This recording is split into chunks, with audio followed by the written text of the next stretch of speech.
Pat, how did you get your hands on a Sega Master System II, and what is your overall opinion on it? So we're talking 91. Went to a yard sale. I think we mentioned this in the podcast, the last one or one before. Went to a yard sale, and I always wanted a Master System. It was one of those things where it was just like, I don't know. It was like we talked about. It was something different, something out there. This is before the Genesis got really popular. I was like, Master System. It was like, it's old, but it's still not old, you know? And I loved games like Rampage, and I love Roston. So I was like, I want to get this system. Love Roston in the arcades. So I went to a yard sale, and I remember this guy, older guy, on a Saturday, had the Master System 1, had the light phaser controllers, had the, I don't know, it was the car, he had the Falcon card game, the flying simulator. Mm-hmm. It was just so weird to me to have a system that had a cartridge and a card. That was a TurboGrafx card. It was like so weird. Doesn't the Master System 2 not have a card slot? I'll get to that.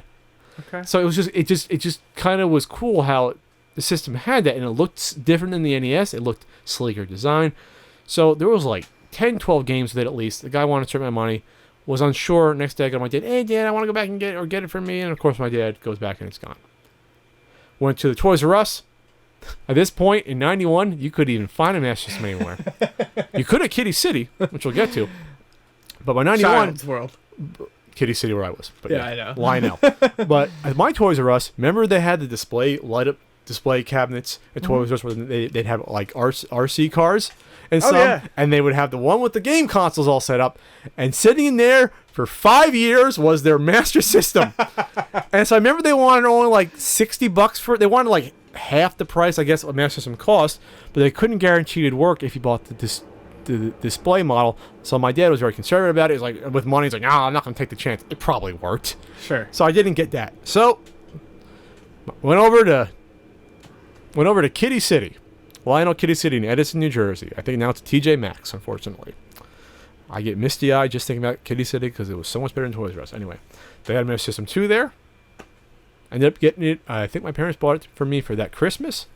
So basically, that Christmas, I ended up getting, I believe, did I get the Super Nintendo? No, I got it that fall of 91 before the Super Nintendo was just about getting released.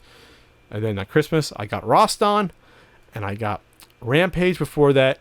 And then I ended up selling the Roston, and I think maybe another game, because my dad forced me to sell my Christmas presents so I can afford to get a Super Nintendo. How nice. And that's just a small view into my childhood for everyone.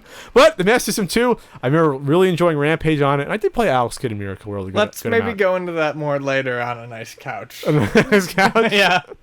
But I liked the Master System 2. It was a nice little fat system. Didn't have the snail game, which disappointed me. I didn't know about the snail game as a kid. Right. But it had Alex Kidd in Miracle World. And it was cheaper made. No one bought the damn system.